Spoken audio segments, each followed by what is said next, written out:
او دا هلاکو خان دا ډېر ظالم و ظالم چې کله په بغداد کې د په معتصم بالله باندې حمله وکړه که نه مسلمانانو چې کوم خلیفه و په بغداد کې به د حمله وکړه د معتصم بالله قرآن ته ناست و تلاوت یې کو او پیغله لور یې ورسره په خوا کې ناسته وه نو چې لومبې غشی وچلو نو د هغه لور پرې ولګېده پیغله لور یې وه د هغې نه د یې وینو داسې د پروارو په شان دارې شروع کړي او په هغې ځای باندې شهیده شو او راغې بیا د ده نه یې سر قلم کو د معتصم بالله نه د قرآن د پاسه د ده نه یې سر قلم او چې کله بیا د ده د کور زنانه به وستې که نه چې پای کې د ده خپله ښځه هم وه د معتصم بالله چې کومه ملکه وه د بادشاه چې کومه ښځه وه دا یې به وسته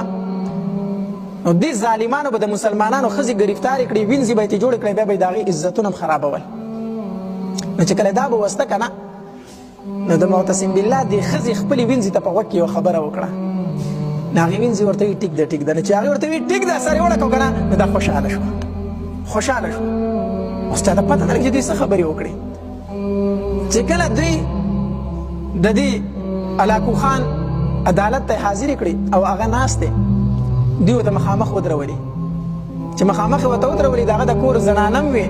او د هغه چې کومه تورې وې نیزې وې کومه اسلحه پرته وه هغه یې سره هم خواته کېښوده پوجیانو وی حضرت دا د هغه د کور ښځې دي دا مې تا له وینځې راوستې دا ځان له وینځې کا او دا د معتصم بالله اسلحه ده دا هم په مالي غنیمت کې واله د معتصم بالله چې کومه ښځه وه که نه دې د هلاکو خان ته وی ای ظالم بادشاه ای جابره ای ظالمه یو خبره یاد وساته زما د خاوند دا کومه اسلحه چې پرته ده د خلیفه چې کومه اسلحه پرته ده یاد وساته ګورې دا در هغې پورې زخم نه جوړوي تر څو پورې چې لومبې ګزار پې هغه نه وکړی په دې چې به معتصم بالله تر څو پورې حمله نه وکړي که نه نو دا غوڅول نه کوي یا سیدې راوړي دا اسلحې ځان ته به یې کېده خو ګورې دا غوڅول نه کوي هغه وی ښه دا څنګه اسلحه ده چې غوڅول نه کوي وی تجربه درته پې وکړم د معتصم بالله دې ښځې څه وي وی تجربه پې درته وکړم هلاکو خان په خندا شو وی وکړه پې تجربه ځه جو خپلې وینځې له توره راواغسته او خپلې وینځې له یې ورکړه وی دا واله او چې وینځې توره تاو کړه او د دې ښځې له یې راپرېښوده چې په منځ یې دوه ټوټې کړه دوه ټوټې کړه دا یې دا وینځه په وکړې وه چې ګوره زه د بادشاه ښځه یم او زه مسلمانه یم ما قتل که خو د دې ظالمانو له مې ورنه کړي چې دوی زما د عزت سره لبې وکړي زما د عزت سره لبې وکړي چې هغې توره اوچته کړه دې له یې راپرېښوده دا دوه ټوټې شوه هلاکو خان خو پوه شو چې دا خو یې راسره چل وکړو دا خو ځان مړ کو خو زما بېعزتۍ له ځان رانه کو خو په لاس باندې بیا سره رانهلو او دی بیا مړ شوی څنګه وګوره ظالمانو انجام الله تبارک وتعالی ډېر بد کوي ښه یاد وساتئ او نمرود الله تبارک وتعالی په څه مردار کړی و په ماشي باندې چې کوم انسان ډېر زیات تکبر کوي ډېر زیات تکبر کوي که نه الله تبارک وتعالی د هغه مرګ هم داسې کوي چې د خلکو په نظر کې ډېر رسوا شي نمرود د خدای تاوانه وکړی دې نه بل غټ تکبر کیدی شي زه وی رب یم نو الله تبارک وتعالی علماء لیکلي هغه ماشی هم وی ګوډو ماشی هم څه الله تبارک وتعالی ښودله چې زما په مخ کې باندې ستا دا حیثیت دی کم تکبر کوي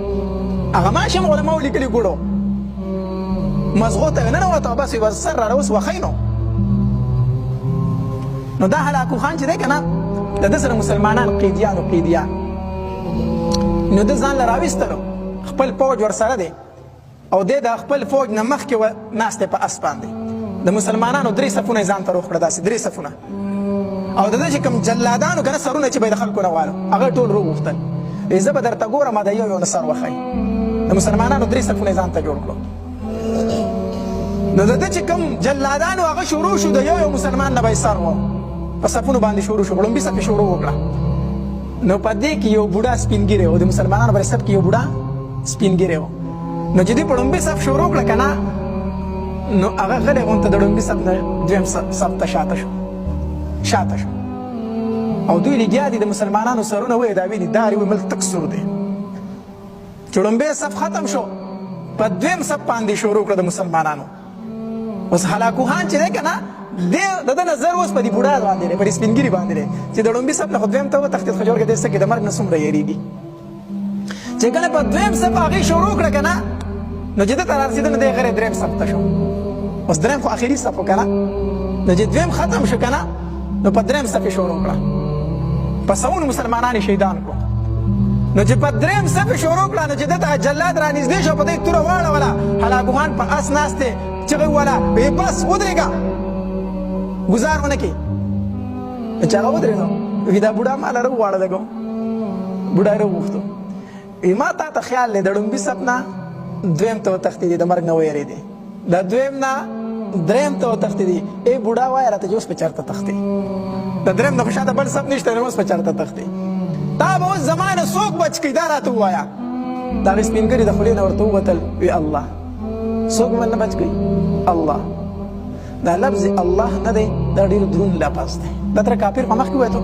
تر کافر په مخکې ناری تکبیر الله اکبر آواز وکړه د کافر په مخکې تر الله اکبر آواز وکړه لرزه پرې راځي دا آواز ګورې په کافرو ډېر دروند لګي ښه ډېر دروند پرې لګي او ما یې په خپله تجربه کړې ده چې الله اکبر دا به وباندې ډېر دروند لګي دا مظاهره نه وه مخکې وخت کې نو چې هغې الله اکبر وي الله څوک به دې رانه بچ کړي هغې بوډا وي الله بس د په لاس کې ګروز و په اس باندې ناست دی شاته د فوجونه دی ګروز ته ښکته ورتاو شو هلاکوهن دا ګروز و ښکته ورتاو شو چې د ښکته ورتاو شو د دا یو خپه د رکاب نه راویستله د اس د رکاب نه او دا یو په رکاب کې پرته وه او داسې ښکته شو چې دا ګروز راوچت کړي نو چې ګروز یې راوچتاو نو دی راواختېدو بس راواختېدو نو چې راتاو شو نو اس وتړېد اس وتړېد او یو خپه یې په رکاب کې پاتې شوله د زین په رکاب کې یو خپه پاتې شو اس وتړېد جو اس منډې کړې اس منډې کړې هلاکو خان پسې راښکت شي پوج پسې دی خو اس په غرونو او په ګټو دانو چې خلک رسېده د هلاکو خان د سرمن امتې وه مردار شوی و پوجیان چې د هغې بوډا خواله راله بوډا ته یې وکتل پوجیانو ته منډې کړې هغه ته هم تښتېدله دا خو ډېر دغه سړی دی نو الله تبارک وتعالی بیا په داسې مرګ باندې مردار کړی دی ښه داسې ظلم ښه شی نه دی د ظلم نه ځان بچ کول پکار دی د ظلم نه ځان